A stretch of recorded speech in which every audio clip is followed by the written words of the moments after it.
இந்த நேரத்துல என்னடி பேச்சு வேண்டி கிடக்கு? என் ஃப்ரெண்ட் ஒருத்தி கூட சண்டைன்னு சொல்லிட்டு இருந்தேன்.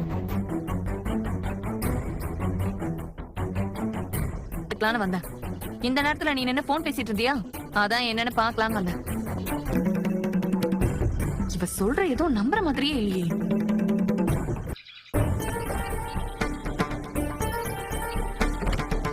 ஒரு 12:30 மணி இருக்கும். தண்ணி குடிக்கிறதுக்காக கிச்சன் பக்கம் போலான்னு பார்த்தேன். சண்டைன்னு சொன்னேன்ல, அவகிட்ட தான் பேசிட்டு இருக்கேன்னு சொல்றா.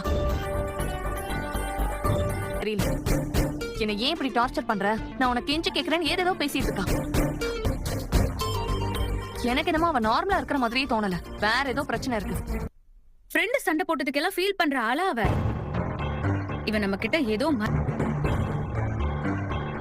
ஆனா போன்ல யார்கிட்டயோ இவ ரொம்ப ஏதோ சீரியஸான விஷயம் தான் தோணுது. இனிமேலும் இதை நம்ம எப்படியே விடு.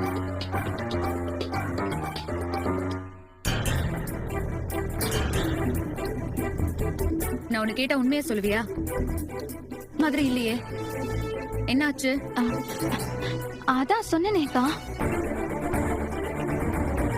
நேத்து நைட்டு நீ யார்கிட்டயோ போன்ல நீ ஏதோ ஒரு பிரச்சனையில மாட்டிட்டு இருக்கேன்னு நல்லா தெரியுது. இதுக்கு மேலயும் ஏய், அவதான் கேக்குறாளடி, எதுவா இருந்தாலும் எங்க கிட்ட சொல்லு. இந்த விஷயத்தை பத்தி நீ எங்க கிட்ட கூட சொல்றதுக்கு தயங்குறது ஏதோ விபரீதமான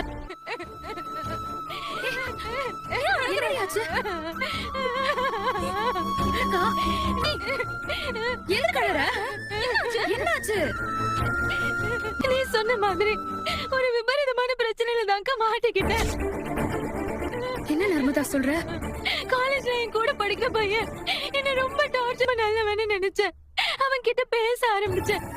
அவனை நம்பி நான் ஹாஸ்டல் போனதுக்கு அப்புறமும் அவன் எனக்கு போன் பண்ணுவான், சாட் பண்ணுவான். அவன் கேரக்டர் சரியில்லைன்னு ஆரம்பத்திலே என் கிளாஸ் ஃப்ரெண்ட்ஸ் நிறைய பேர் என்கிட்ட சொல்லியும், ஆனா போக போகதான் தெரிஞ்சது அவன் ரொம்ப தப்பா, இன்டென்ஷன் ரொம்ப தப்பா இருக்குன்னு தெரிஞ்ச உடனே அவன் கிட்ட பேசுறத நிறுத்திட்டேன்.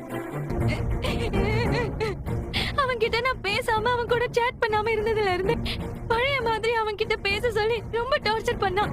நான் அவன் கிட்ட பேசவே இல்லை.